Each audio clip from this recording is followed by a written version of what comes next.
Welcome to our session on challenging unsustainable practices in the palm oil industry and globally as a whole. So we'll just give you a quick overview on what we'll be going through in this session. So we're sort of going to start off with our story, how we got here, and little bit on our background.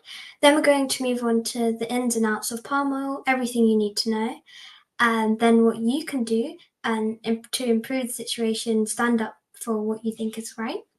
Then we're going to move on to how to be an activist and what you can do. And then we're going to finish with questions. So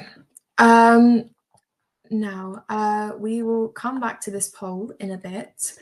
Let's move on to our story. So this is our story of how we got here, what it took to get here, and sort of where we're going in the future. So, Jia. So it all began back in 2018 when we were on the sofa watching television. The program we were watching was called Orangutan Jungle School. So this is basically a documentary where orangutans are rehabilitated and then they're taught to live in the wild until they're ready to be released again. All of these orangutans have been devastatingly affected by either the illegal wildlife trade or the palm oil industry, with most orphaned or maintaining serious injuries. This program inspired us to research more about the palm oil trade and discover many large supermarket brands who are currently destroying our rainforests and the lives of those who depend on them. So whilst watching this program, we turned over the box of chocolates that we were eating to discover that they too contained palm oil. It was very shocking to realize that we were contributing to this loss of habitat for so many animals. So we started to research into palm oil and what we could do to help change this situation. So we decided to create a petition against Kellogg's, who use a lot of unsustainable palm oil, asking them to change their unsustainable practices. Several years later, in 2020, after meeting up with Kellogg's a few times, we were able to make them change their policy, which was absolutely amazing. And they are now working towards creating 100% physically certified palm oil by 2025. And we'll go into that in a bit more detail later. So now we just continue to make sure that Kellogg's keep up to their word. And to do this, we meet up with them several times a year. So we're still waiting for their policy to come out in 2025. But whilst we do that, we also pressure other brands to change their ways. And we try to help improve the future for our rainforests. We really hope that our session gives you some ideas to bring positive change about not just in palm oil, but in all areas of activism. So, do you want to go? Okay. So we're going to start by talking about palm oil and understanding its impact and the crisis. Palm oil is an edible oil derived from the fruit of palm trees. Oil palm trees are originally from Africa. However, now Indonesia and Malaysia make up over 85% of global supply. Okay, so we're going to try a poll. So I think we can publish it in the chat. Let me add in this poll. And it's, what percentage of products in supermarkets do you think now contain palm oil? So if you'd like to have a go at that. Yeah, so you can submit what you think about that. It's in the poll section under the session section. And then we can have a look at the results.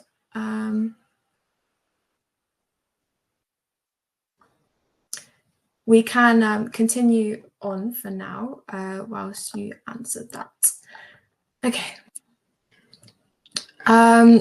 So yes, it's 50% of products. So half of all products in supermarket contain palm oil. This is a shocking statistic. Yeah, it's crazy how many products contain palm oil. In fact, if you went and looked in your kitchen cupboards now, most of the products in your kitchen cupboard would probably contain palm oil. And it's like really quite surprising that none of us barely know what it is, Mm-hmm. let alone the fact that it's in so many products. Yes. So On this matter, we're going to now look at what palm oil is used in, and yeah. Palm oil is in about everything you could imagine. Soap, shampoo, cake, so many more products than that. Here in the UK, palm oil can be found in half of packaged supermarket goods.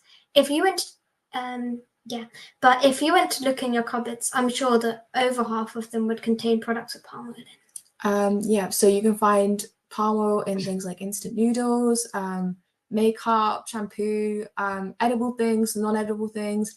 A lot of things contain palm oil, and we will be looking at why just now. So why is palm oil so useful for a lot of things? Firstly, it's an incredibly efficient crop to grow. Palm oil produces more oil per land than any other equivalent vegetable oil crop. Secondly, the versatility of palm oil is key. Palm oil provides the foaming agent in just about any shampoo or soap. Furthermore, it can handle high temperatures and blends well with other oils. Due to its efficient land use and its year-round availability, palm oil is an incredibly cost-efficient commodity for farms to use.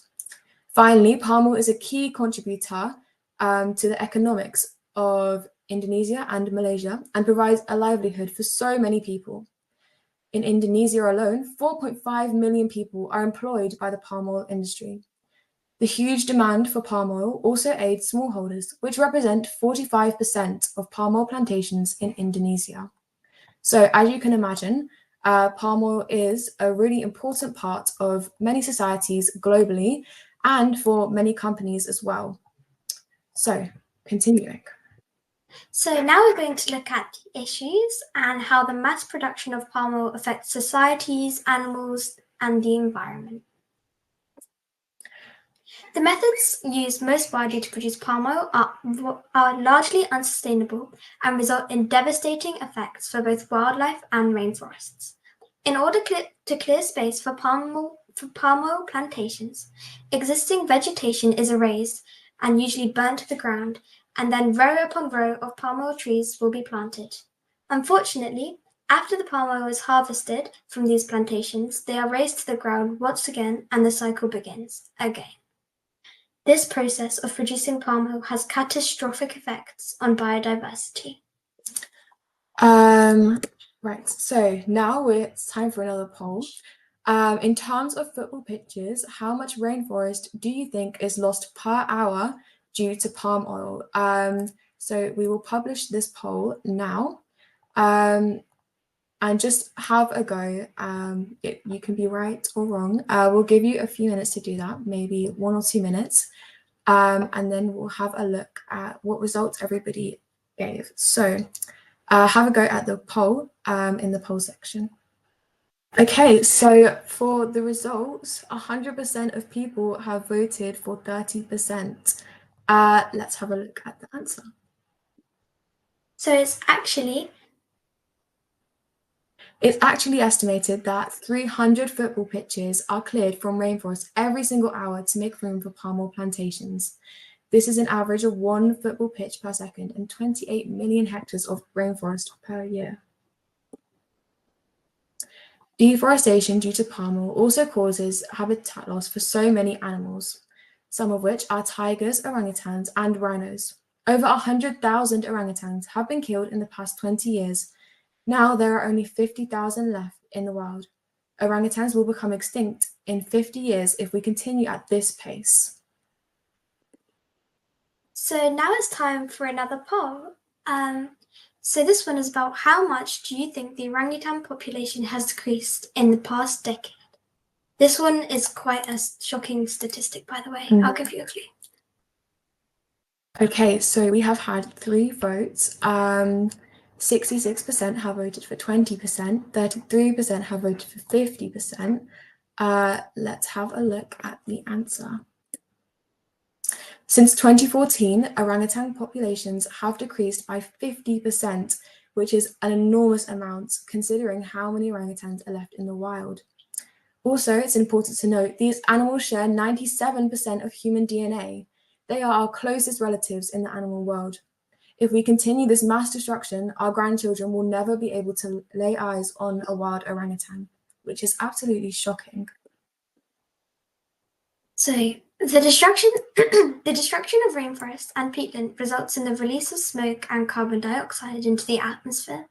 Palm oil is responsible for roughly 1% of global emissions, and these emissions also pollute the air, putting local communities at risk in 2015.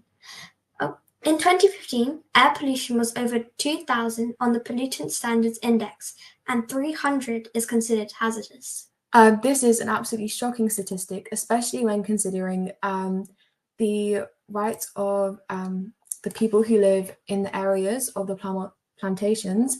Emissions can be really, really dangerous for anyone who lives around a palm oil plantation. And sort of moving into this now, palm oil also has a huge impact on Indigenous rights.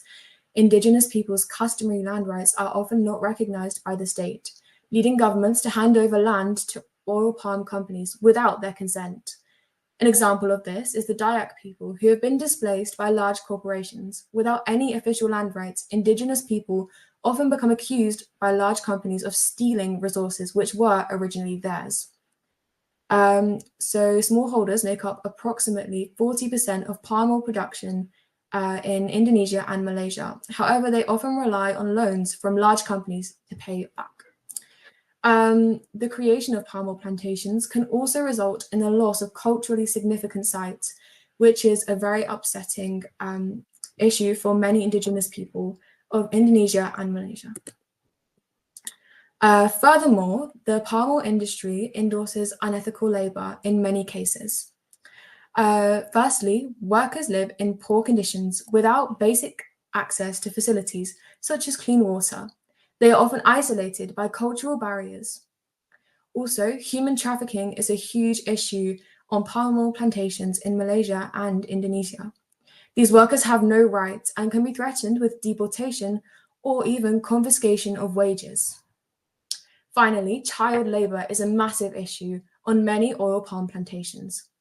Children receive little or no pay and are forced to work long hours whilst being exposed to toxic chemicals. They are forced into labour by the lack of educational facilities in rural areas and often are given no other choice. This must stop, and we must start to move towards a more sustainable way of growing palm oil. And to do this, we should also make sure that we target companies and to make sure that we show them that we are aware of the terrible impacts that they have on societies all around the world. Yeah. So now we're going to look at the solution and how we can balance our ever-growing reliance on palm oil, so without compromising sustainability and the lives of other people. In this section, I will be exploring the main types of labeling on products containing palm oil and how you can tell the sustainability of the product.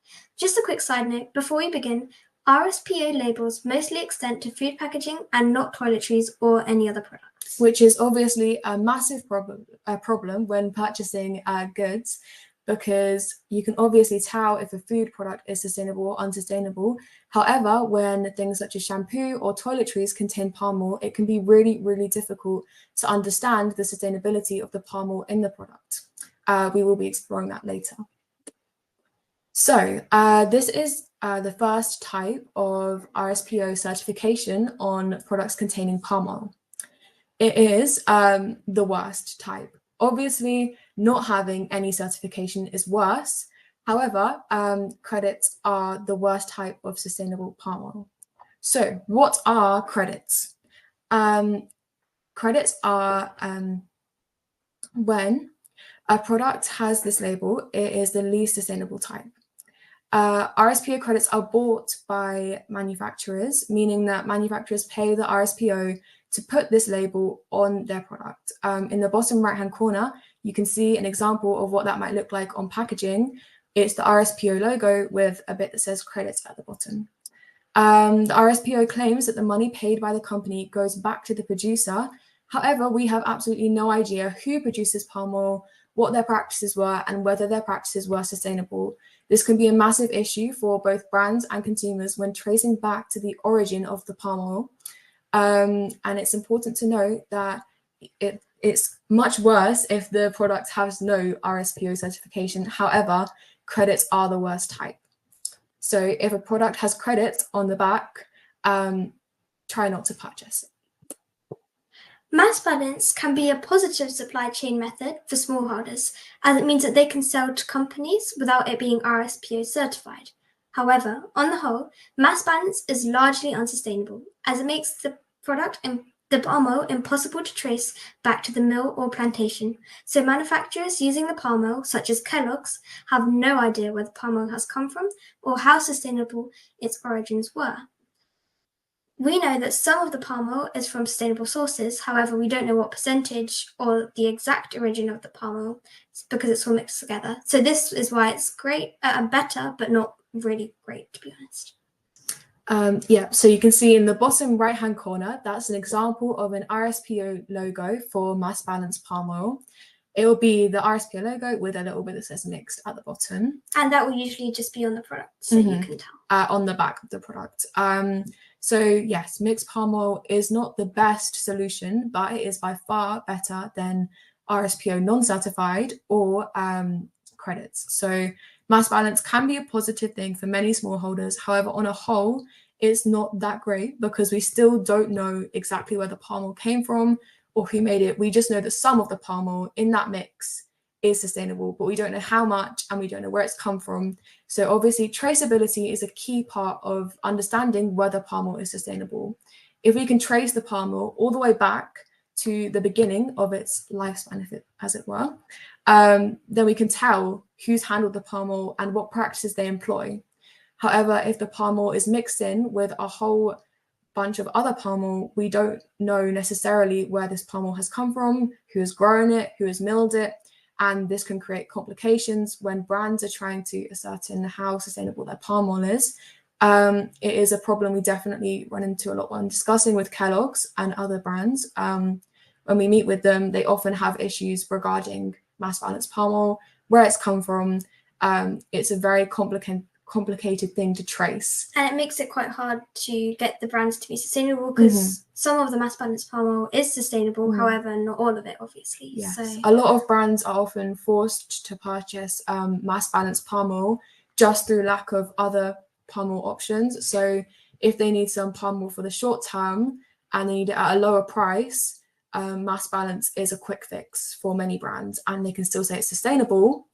And only a savvy consumer would know the difference between what they class as sustainable and mass balance, because mass balance is actually not technically sustainable. It is a form of sort of greenwashing.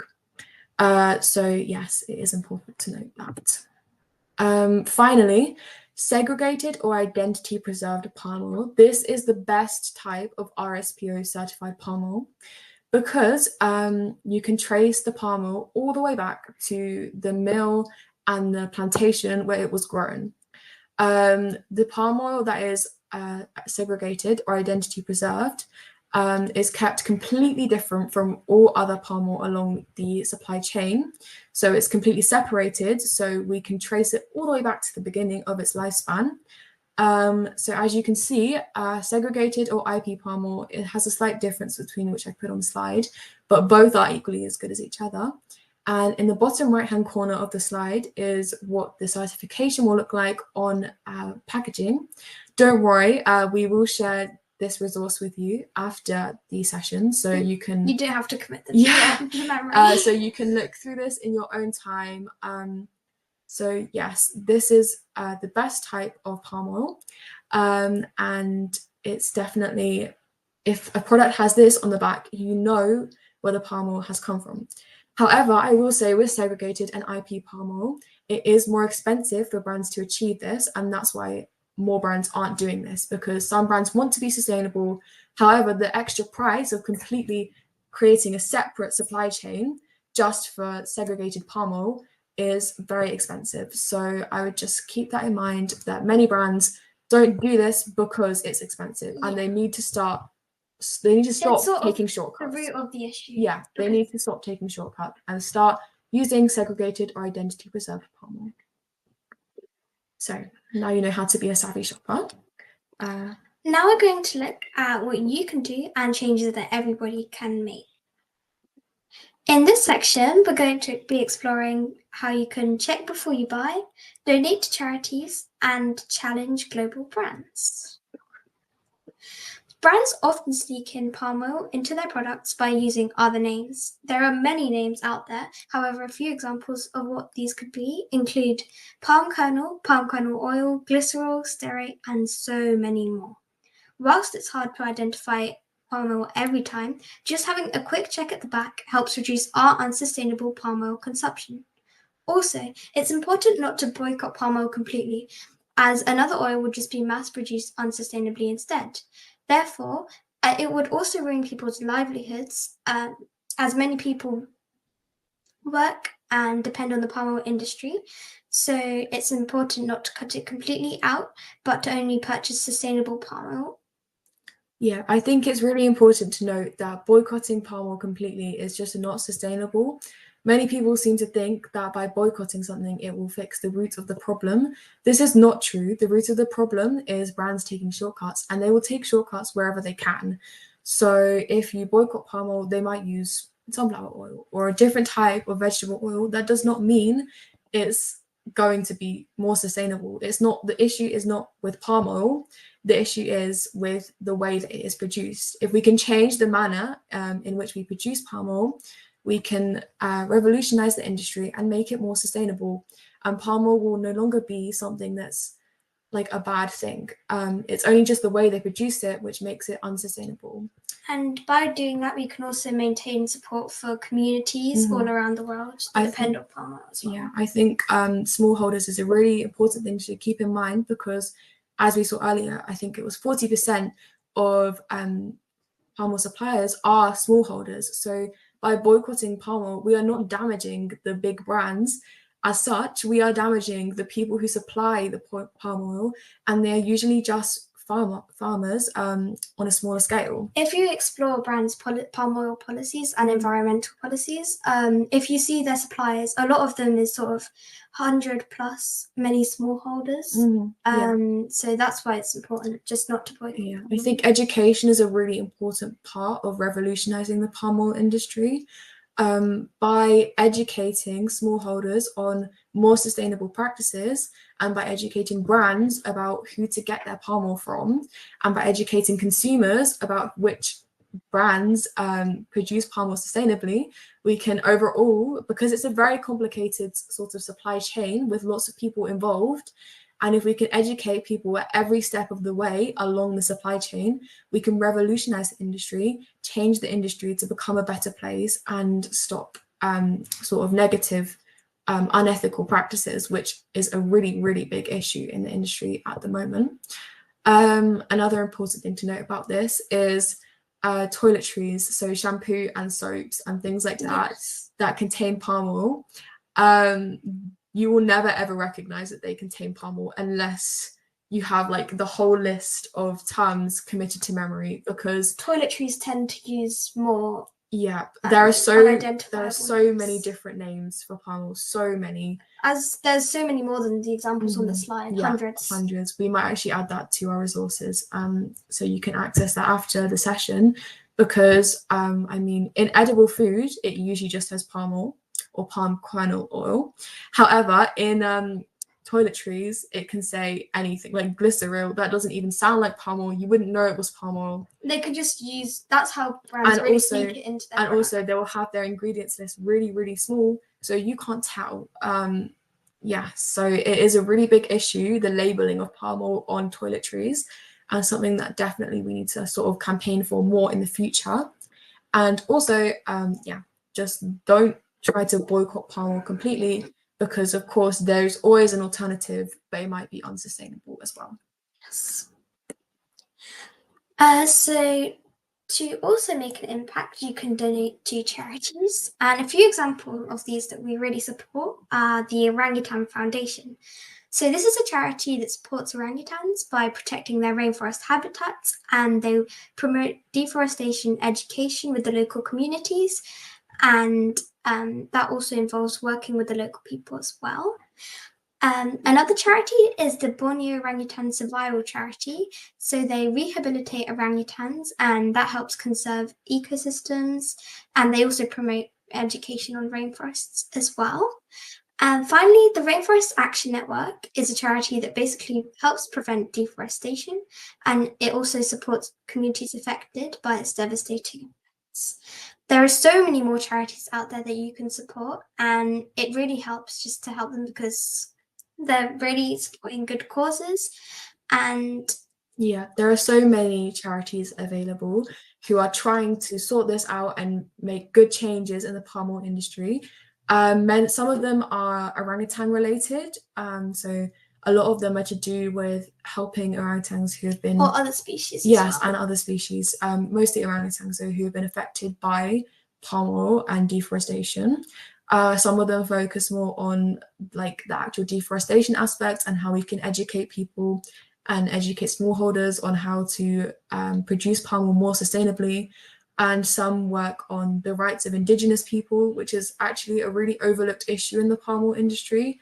A lot of people just don't recognize sort of the fact that by cutting down these trees, big brands are destroying the livelihoods of, like, I think 50% of people in Indonesia and Malaysia rely on some sort of the forests for their livelihoods. So by cutting down these rainforests, they are destroying people's livelihoods, and also culturally significant places as well is a really important issue. Yeah. So people just generally seem to view palm oil as a totally bad thing and seem to think they could completely boycott it, but that's not true at all because many people depend on its production and the whole industry. Yes, and not even palm oil as well. Many people just rely on the forests and the animals as well. But I think portraying sort of unsustainable palm oil as a solely environmental issue is completely wrong. Because yes, it is an environmental issue. It creates so many other issues as well. So despite the emissions, the deforestation, and the loss of habitat for wildlife, which are three really key things, also the effect that it has on the people who live in and around the rainforest is a really, really key issue. Definitely. And I think also the unethical labor aspects as well. So the people that they employ to create this palm oil, because palm oil is the cheapest vegetable oil, so obviously somebody is paying the price. There's often child labor, terrible working conditions, all sorts of horrible things. Yes, so I think, while palm oil is definitely an environmental issue, it's also important to note that there are so many other people that this issue can affect, and that there are charities who look at that aspect of things as well. So moving on from that, another thing that you can do to sort of make a difference and foster positive change in the palm oil industry is to challenge global brands like what we did. So here's some tips and tricks for challenging global brands, because it's sort of a tricky thing to get your head around at first, that you can just like email Kellogg's and ask for their palm oil policy. But it is a really, really good way to promote positive change. So firstly, when challenging global brands, always remember that you hold the power as a consumer. You don't have to fund unsustainable practices. If Kellogg's are doing something that you don't like, if you've seen it in a news article, or if you've done your research and found out that they are using unethical palm oil or anything, plantations, yes, anything unethical, that doesn't suit. Yes, you don't have to support that. You as the consumer hold the power, not the brand. So it's up to you to decide who you want to give your money. At the end of the day, you can choose whose practices you want to fund. Also, most people don't think that they have the power to make a difference. But really, if all of us reach out to these brands who we don't agree what they're doing, then they're going to have to make a change, or else they're not going to be able to.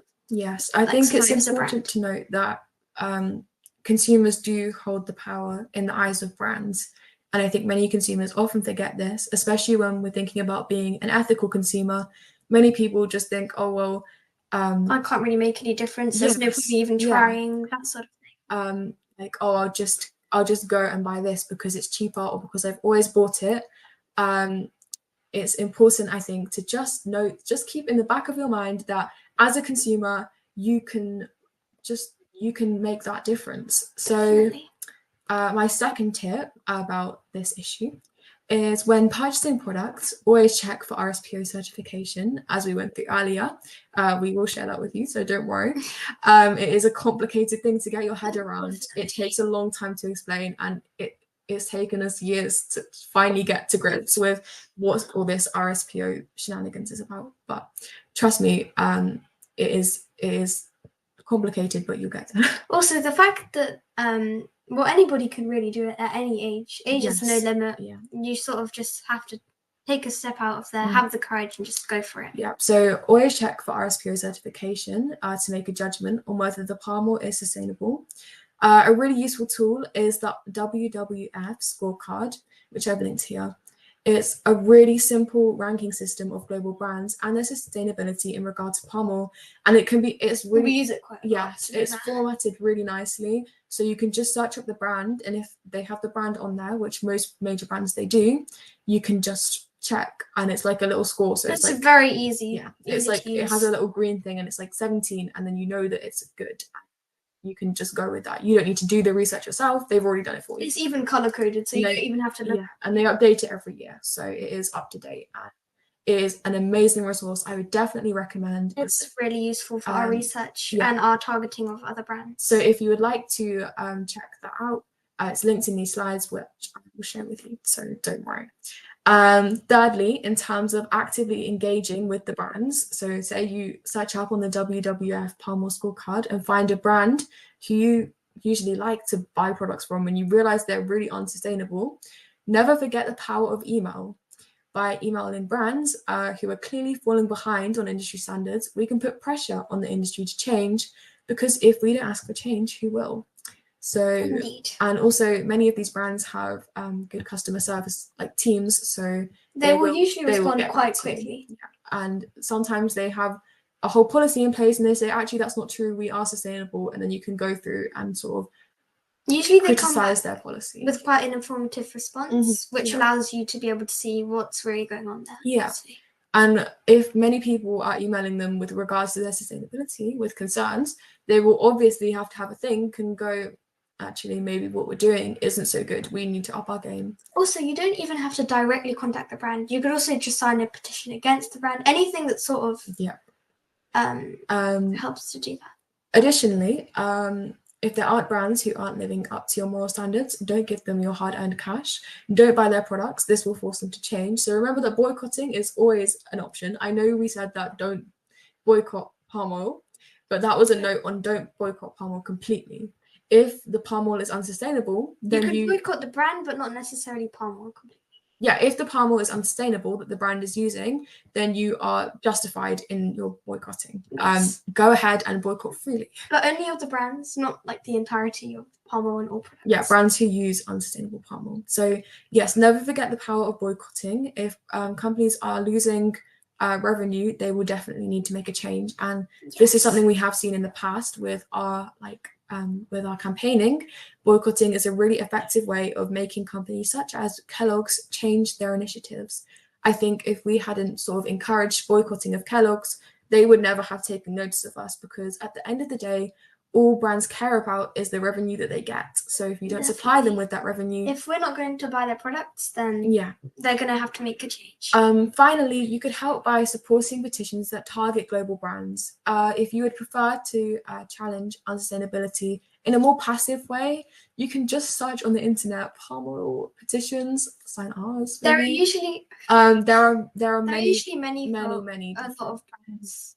And also, I would say about any issue, if something's been bothering you in your mind lately, like if you've seen a documentary on an issue and you actually feel it's like quite close to home, then you can always just sign a petition. It doesn't take that much effort. It takes about 5 minutes of your time, like every day, but every signature counts. Coming from people who run petitions, every signature does count. Definitely. And involvement and being engaged, support, from the petition. It definitely drives change. I mean, I think our petition has maybe a million. Yeah, it has a million people. And that's what really forced Kellogg's to change. And that's what forces change. Yes. So as a majority, we can really, really force change. And I would, like to emphasize that point, because it's really important. You can definitely make a difference as one person. So a quick note on utilizing social media. Remember that here it is. So remember that you need to know your audience. So you always need to know who you're sort of reaching out to. This is if you're looking at starting campaigns yourself or challenging things directly as a person. You need to know who you are reaching out to and know what you want from them. So that's a really important point when utilizing social media, I would say. Yeah. You should also like choose platforms wisely that you choose to share it on, and yeah, so you need to really have an idea of the type of people you would like to see your campaign in mind. So if you are looking perhaps at a sort of older demographic, Facebook might be better. If you're looking at a more political content, Twitter might be better. So I think it's good to really do your research as to which platforms you use if you are planning to use social media as a campaigning tool. Also, you should definitely try to research about the issue that you're reaching out to them about. You want to make sure that you've got quite a bit of knowledge about what you feel concerned about, so you can explain in depth and so you can argue your point as well, prove because that you know your stuff. Many brands, if you are challenging them, they will walk straight over you. Very dismissive. Yeah, because they have whole groups, they have whole teams of people who are working on sustainability, who have so much sustainability knowledge between them, and so when you challenge them, they just go, oh yeah, we've got this certification, that certification, and we help that charity, and you just go, oh, they're sustainable, but that's not always true. And so, for example, like with our first meeting at Kellogg's, they literally gave us about boxes with 10 massive jumbo packs of cereal each just to try and win us over. Yeah. That's sort of how dismissive they think that they can be. It's definitely sort of like shooing us off. Yeah. So always utilize your hashtags, monitor your progress, and always reflect on how far you've come. So like for us, I think we always have a meeting every so often, so we can plan our next steps on our social media and think about how it's gone, because especially with social media, it's always changing. There's always things that are in trend, out of trend. We found this with our petition especially.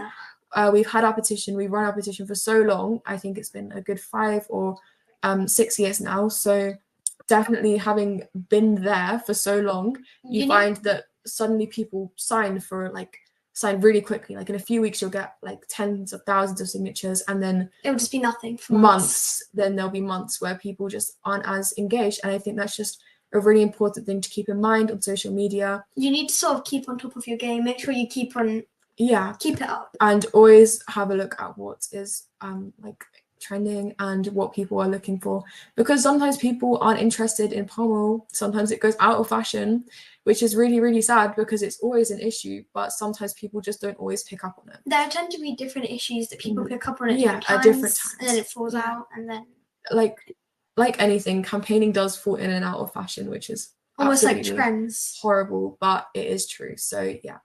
And finally, don't be afraid to speak out. We've talked about it a lot, but it's definitely important to have the courage. You can make it.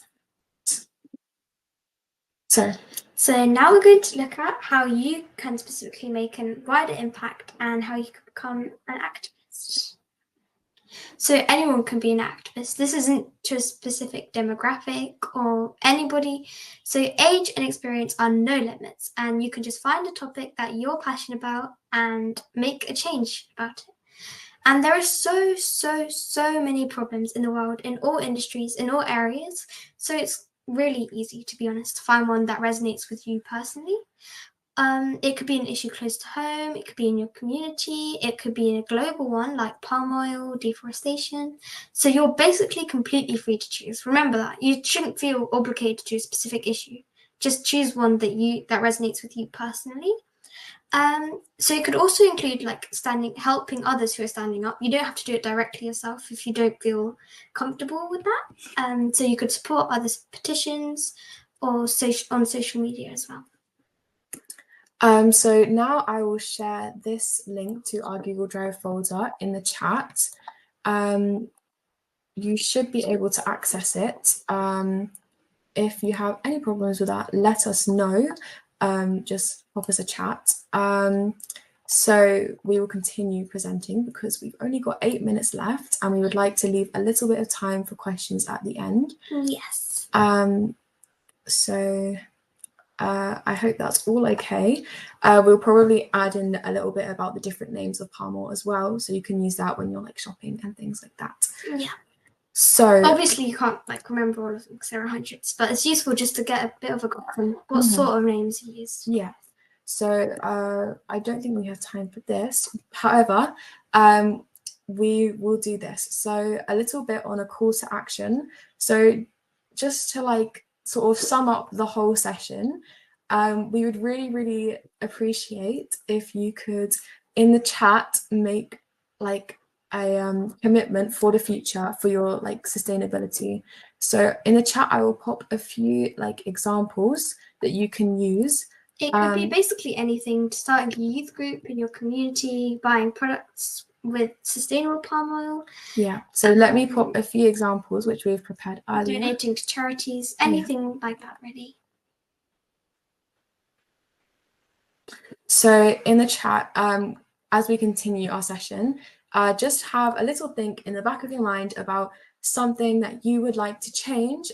If this session has brought to mind any problems in your community that have been on your mind for a while, thinking about what you can do. So it might be something like emailing your favorite brands, donating to charities, signing a petition, recycling more waste goods. Yeah, so anything really. In the chat, if you would just like to, if you could be so brave enough to just pop a little sentence of something that you would like to do in the future. Even if you don't have an idea of what to do yet, you could do a little bit of research if you wanted to in the future. Yeah. And find something that resonates really a lot with you. So let's find, okay, Q&A. So finally, we'll just do a bit on Q&A. So does anybody have any questions that they would like to ask us? If not, yeah, that's completely fine. Yeah, if not, that's fine, and we can just end the session a little bit early and you can have a break. The biggest ones.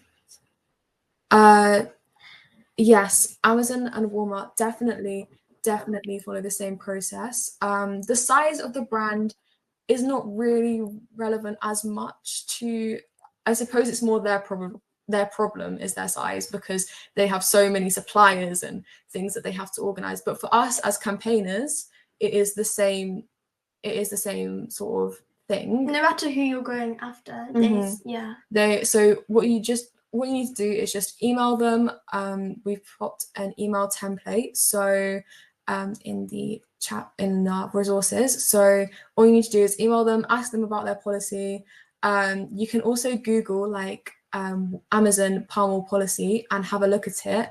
The issue with things like Amazon and Walmart is that they usually have many different suppliers, so they often don't have a direct answer to the whole sustainability question. But I think bigger brands are definitely more interesting to look into, because you can really drill down, and they're usually the ones supporting these unsustainable practices because they need such large quantities of palm oil. They often sort of sacrifice the sustainability of it. And thank you everybody for all your lovely commitments. Yes, thank you so much for all your little commitment sentences. They are really lovely. Thank you so much for all your support. Thank you for listening. And we hope you enjoyed our session, and we hope it sort of inspired you to make change about something you feel passionate about. Thank you so much. We will quickly pop the link to our petition in the chat and our Twitter. So if any of you guys would like to connect or follow the petition. Thank you so much. We really appreciate coming here to listen to us. We really hope that you've learned something. So we'll just pop our petition and our Twitter into the chat there. Yes, thank you so much for listening. Thank you so much for your support, and it's been great. We really hope that you have learned something today. So thank you. Thank you, everybody. Much appreciated. And have a good evening.